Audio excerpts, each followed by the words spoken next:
दोस्तों, भगवान शिव का धाम केदारनाथ एक नहीं बल्कि कई रहस्यों का घर है।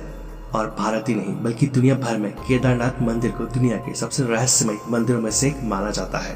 केदारनाथ मंदिर भारत के उत्तराखंड राज्य के रुद्रप्रयाग जिले में स्थित हिंदुओं का एक प्रसिद्ध मंदिर है।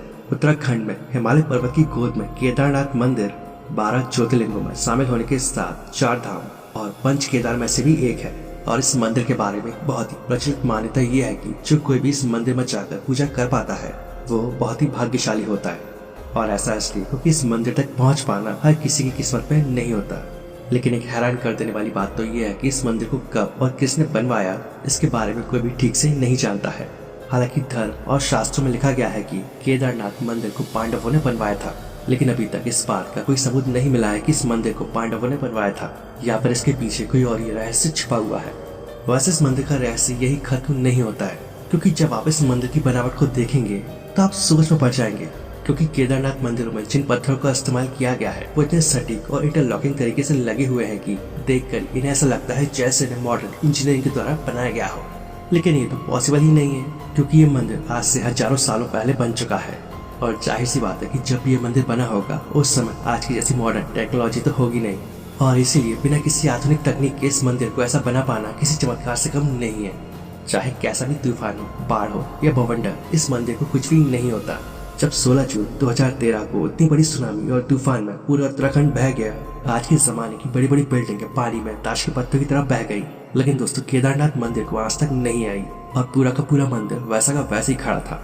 और भले ही पानी का सैलाब मंदिर के अंदर तक पहुंच गया था और जिस वजह से पूरा मंदिर पानी के अंदर डूब गया, फिर भी मंदिर को कुछ भी नहीं हुआ। और आज भी आप इस मंदिर को वैसा ही देखेंगे जैसा कि सालों पहले था।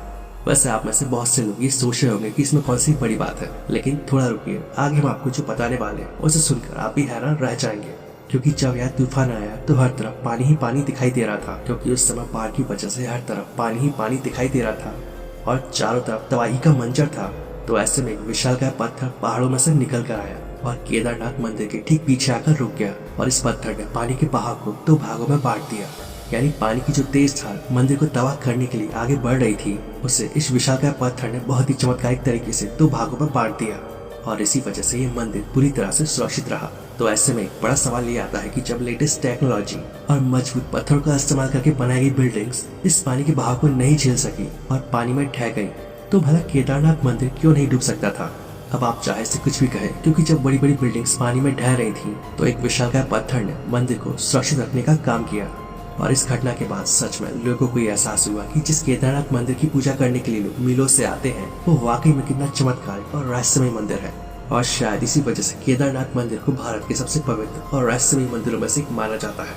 इसके अलावा दोस्तों, जो लोग केदारनाथ मंदिर के दर्शन करने गए होंगे वो ये तो जानते होंगे कि वहाँ पर एक कुंड है जिसका नाम है रेतस कुंड। लेकिन क्या आपको ये पता है कि जब कोई यहाँ पर ओम का जाप करता है तो इस कुंड में से बुलबुले निकलने लगते हैं? और आप सभी जानते हैं कि ये कोई सामान्य बात नहीं है।